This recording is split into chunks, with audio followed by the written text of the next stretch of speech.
मन के पास एक बड़ा प्यारा हथियार है, और जिस दिन तुमने उस हथियार को अपने हाथ में लेकर पलटवार कर दिया, मन खत्म।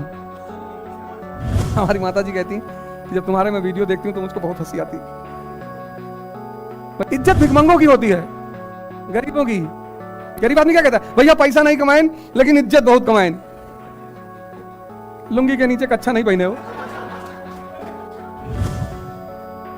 इसीलिए मैं बार बार तुमसे कहता हूं कि पढ़ के कोई महान नहीं हुआ। सारे साइंटिस्टों के बारे में पढ़ो, देखो जितने लोग तैयारी करते हैं आईएएस की, उसमें 90% लोग सिर्फ इसलिए फेल होते हैं, जैसे आज तुम्हारे ऊपर हंसते हैं ऐसे मेरे ऊपर हंसते थे, कुछ नहीं कर पाओगे।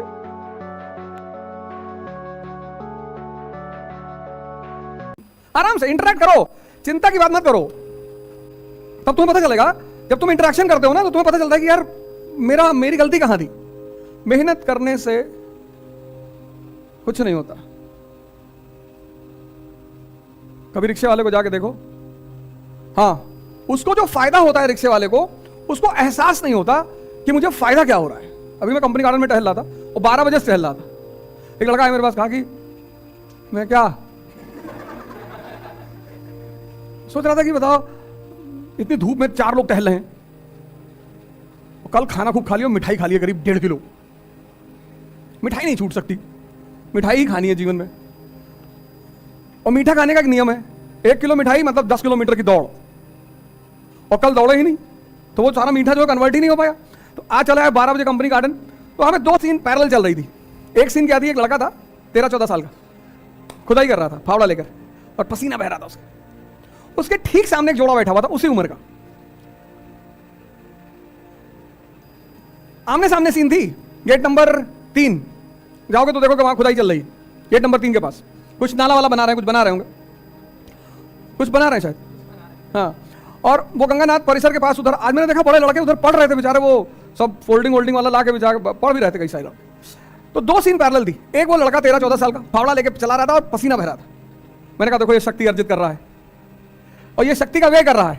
जो व्यय कर रहा है उसे मजा आ रहा है, और जो अर्जित कर रहा है वो दुखी है। जबकि खुशी किसको होना चाहिए, जो अर्जित कर रहा है। तो 13 साल 14 साल का लड़का फावड़ा चला रहा, पसीना बह रहा, शक्ति पैदा हो रही है। जहां जहां तुम्हारी शक्ति पैदा हो रही है, तुम वहां निराश हो जा रहे हो। जैसे पढ़ाई कर रहे हो निराशा में, तुम पढ़ाई कर रहे हो निराशा में, तुम करो साहब हमको पढ़ने का मन नहीं है, तब करोगे क्या? किस किस चीज का मन है बताओ, लिखो एक कागज में किस चीज का मन है। तुमको अपने ऊपर हंसी आएगी। मन के पास एक हथियार है आदमी को बर्बाद करने का। उस हथियार का नाम क्या है? बड़ा प्यारा हथियार है मन के पास, व्यक्ति को बर्बाद करने का। उस हथियार का नाम क्या है? चिंतन तो बड़ी अच्छी चीज है यार। मन के पास एक बड़ा प्यारा हथियार है, और जिस दिन तुमने उस हथियार को अपने हाथ में लेकर पलटवार कर दिया, मन खत्म। टालना, कल पर टालना। हाँ हाँ, सुन लिए। ये मन का हथियार है। इसे कहो योग करना है, कहेगा कल। इसे कहो ध्यान करना है, कहेगा कल। इसे कहो पढ़ना है, कहेगा कल। ये नहीं कहता नहीं करेंगे, नहीं करे तो पकड़ में आ जाए। तुम इसकी देखो शातिर बना, ये कहता ही नहीं कि नहीं करना है, कहता करेंगे कल, और कल आता नहीं। जिस कल का तुम इंतजार कर रहे थे वो आज है। तो दुनिया में सबसे बड़ा स्कैम है कल। इसे कहो पार्टी करना है आज, शादी अभी। कुछ चीजों के लिए तुरंत तैयार है, तुरंत, बस अभी करा दो भैया। अगर तुमने इस चीज को रिवर्स कर दिया कि आज पढ़ेंगे कल पार्टी करेंगे, जैसे ये तुमको कल पे टलवाता है ना, तो जिन चीजों को ये तुमको कल पे टाल रहा है, तुम उससे कहते हो कि नहीं आज पढ़ ले 4 घंटा, और इसको तुम छोटे छोटे टारगेट दिया करो। इसकी एक और दूसरी कमी ना बन, ये बड़ा टारगेट बनाता है। कहता कल जो है सुबह 8 बजे से 12 तो कम है, कहेगा सुबह 8 बजे से 7-8 बजे रात तक तो खींच देंगे, पढ़ेंगे नहीं, खींच देंगे। और इतना तुम्हें अंदर से उत्साहित रखेगा कि कल सब तुम्हारा खत्म करवा देगा। और जो सुबह 8 बजे का कहेगा बारिश हो रही, गेहूं फसल खराब हो गई, किसान बेचारे परेशान हैं। तुम्हारा भोजन बहुत संतुलित होना चाहिए, भोजन पर बड़ी निगाह रखनी चाहिए, धर्म का पालन करना चाहिए। हमारी माता जी कहती कि जब तुम्हारे मैं वीडियो देखती हूँ तो मुझको बहुत हंसी आती। बचपन से देखा है ना, लेकिन आज वो चीजें इतना काम आ रही हैं, इतनी कोई डरा नहीं पा रहा है। इतना इतना कांड कर भाई, टीचर डॉक्टर वकील, इन तीनों में से तीनों का क्या बिगाड़ दो? मानसिक संतुलन खत्म। मैं भैया परसों शाम को बैठा था, एक साहब का फोन आया, अरे बोले गजब हो गया। मैंने कहा वर्ल्ड वॉर शुरू कर रहे हैं, हमेशा मजाक के मूड में रहते हो। अरे मैंने कहा क्या हुआ? अरे बोले तुम्हारा फेसबुक पेज है। मैंने कहा मेरा तो 10-20 हजार है। एक पेज पे गंदी गंदी तस्वीरें लगी हैं। गंदी गंदी तस्वीरें? मैं सोचा गोबर ओबर का तस्वीर डाल दिए होंगे साले, वही गंदी हुआ। मैंने कहा लिंक भेजो, लिंक भेजा तो देखा नग्न तस्वीरें थी उसमें। मैंने कहा तुम गलत बोले, नग्न तस्वीरें हैं। अरे गंदी नहीं है? मार देंगे मुक्का के, मारे हाहाकार मचा। अरे कितनी बेइज्जती हो रही। मैं कौन सा मुगल फैमिली से हूं कि मेरी इज्जत है? इज्जत भिखमंगों की होती है, गरीबों की। गरीब आदमी क्या कहता है? भैया पैसा नहीं कमाएं लेकिन इज्जत बहुत कमाएं। लुंगी के नीचे कच्छा नहीं पहने हो। कभी जिंदगी में फालतू चीजों के चक्कर में मत पड़ना। अगर तुम जीवन में फालतू की चीजों के चक्कर में पड़े तो तुम गए, तुमको समाज उलझा देगा, तुमको समाज उलझा देगा। मेरी शादी थी यहीं इलाहाबाद में हुई, ससुराल में यही है, इसीलिए यहां टिके रहने का बताया। पर मैं जाता नहीं कभी। और जब मैं जिस दिन 1 मई को शादी हुई थी, आ रही 1 मई, मैं यहां पहुंचा, दाढ़ी बड़ी, टी शर्ट पहने, जीन्स पहने और वो शूज। तुम्हारे एक सीनियर थे, कहीं भैया तुम्हारी शादी है आज। हमने कहा तो? अरे बोले दाढ़ी वाड़ी तो बढ़वा लो यार। अरे मैंने कहा सर कैसी बातें कर रहे हो, दाढ़ी से शादी होगी? तो यही एक दुकान है आगे, जो खादी आश्रम आश्रम वाली लाइन नहीं है, सिविल लाइंस में उस तरफ मेन मार्केट जो है सुभाष चौराहा वाली, वहीं पे एक आरिफ भाई दुकान है। तो वो बेचारे उनको बुलाए, कहे पागल वागल हो, बेइज्जती हो जाएगी। कोई बेइज्जती नहीं होगी, मिडिल क्लास की कोई बेइज्जती नहीं होती, तुम चिंता मत किया करो। ये जो शाही वर्ग है ना, ये हम लोग को 2-3 बातों पे डराता है। कहता तुम्हारी इज्जत चली जाएगी, गई है ही नहीं। ये तुमको इन सब चीजों से बांध लेगा, डराएगा तुमको, जेल चले जाओगे। हाँ तो इतने राजनेता जेल गए, किसी की इज्जत गई? मनीष सिसोदिया अंदर, राहुल गांधी जी जाने की तैयारी कर रहे हैं, कह रहे जमानत नहीं ले रहे हैं, जमानत ही नहीं ले रहे हैं। पार्टी परेशान है कि भैया जमानत तो ले, हाई कोर्ट में अपील करो। कहा अपील ही नहीं करेंगे, चुनाव आ गया, और राहुल जी जेल चले आएंगे, उनकी बहन घूमेगी देश भर में, मेरे भाई को बंद कर दिया। लालू जी इतने दिन अंदर रहे, और हमारे श्रद्धेय भगवान कृष्ण पैदे भाई हुए। ये सब टेंशन मत दिया करो फालतू का। देखो हमारे गांव में, हमारे घरों में, कभी कभी हमारे परिवारों में तुम देखो पैसा नहीं है, लेकिन इस फालतू की चीज के लिए लोग ब्याज पे पैसा लेके काम करते हैं। सबने देखा होगा, कोई ऐसा थोड़ी मैंने देखा है, सबने देखा होगा। हाँ बिटिया बड़ी वाली जब हुई तो माता जी ने कहा मुंडन करना पड़ेगा, करवा लो, कम से कम 500 आदमी खाने आएंगे। मैंने कहा गांव लूटने जाना है, 500 आदमी खाने, 2-4 लोगों को खिला दो। अरे भैया जमार के लो, अबे भाड़ में गए जमार के लो, हाँ पैसा नहीं है, गोली खरीदने का पैसा नहीं, तुम जो है 500 लोग खड़ा कर दो, डाका डालने, फिर तुम बदतमीजी वाली बातें कर रहे हो।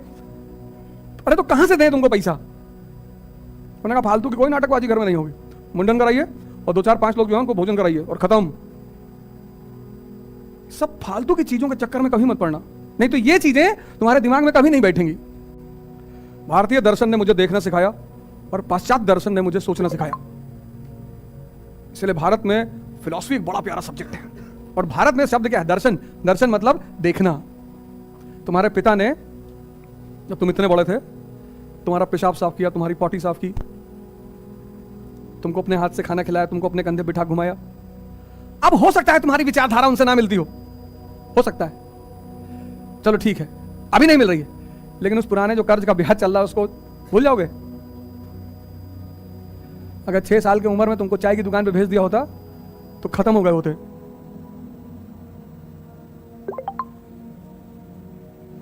आज मैं लोगों को तो क्या देता हूं, अरे हमारा पापा हमारे ऊपर विचार थोप रहे हैं। कोई बात नहीं, हमारे जमाने में मोबाइल था ही नहीं, कितना बड़ा जनरेशन गैप हो गया है।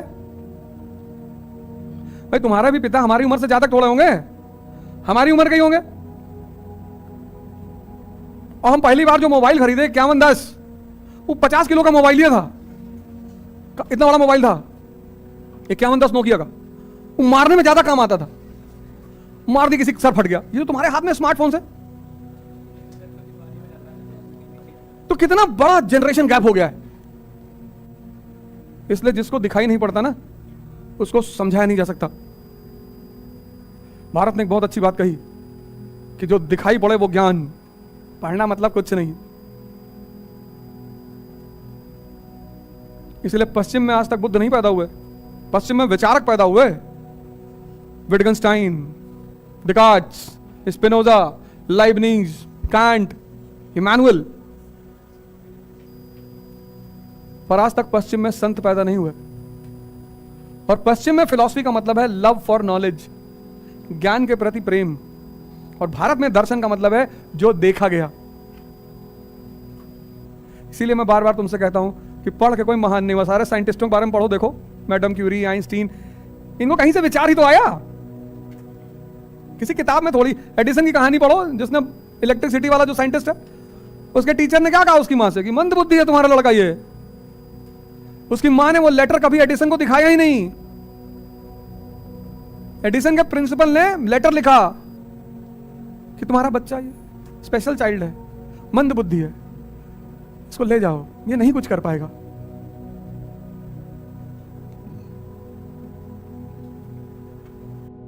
तुम्हारा दिमाग कमजोर नहीं है, तुम्हारा दिमाग खराब है। मेरा भी खराब था।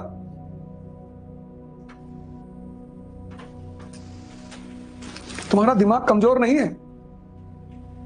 हमको भी लोग कहते थे कुछ नहीं कर पाओगे, आईएएस की तैयारी है, हंसते थे लोग मेरे ऊपर।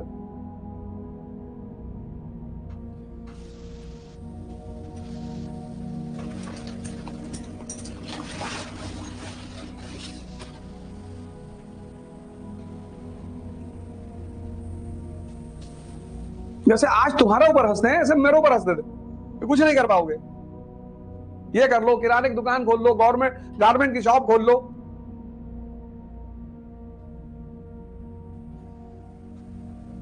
पर मुझे आशा की किरण मिली भारत के संतों में। एक दो नोट नकली निकल गया 50,000 की गड्डी में, तो सारे गड्डी सारी नोट फाड़ डालोगे?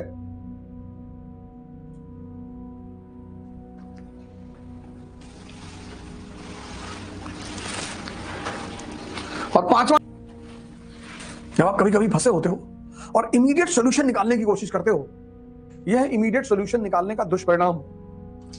शॉर्टकट निकालने की कोशिश करते हो, जल्दी भागने की कोशिश करते हो। जितने लोग तैयारी करते हैं आईएएस की, उसमें 90% लोग सिर्फ इसलिए फेल होते हैं क्योंकि वो जल्दी में है। आईएएस की तैयारी 2 साल की तैयारी है, 1 साल की सिर्फ कोचिंग है।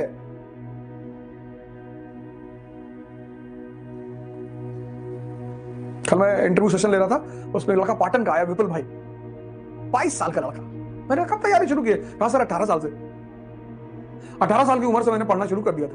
भगवान करे उसका इस बार सिलेक्शन हो जाए। विपुल भाई पाटन से, नाम लिख लेना, हो सकता है सिलेक्शन हो जाए उसका। 22 साल का। उसने कहा सर 18 साल से तैयारी शुरू कर दिया था।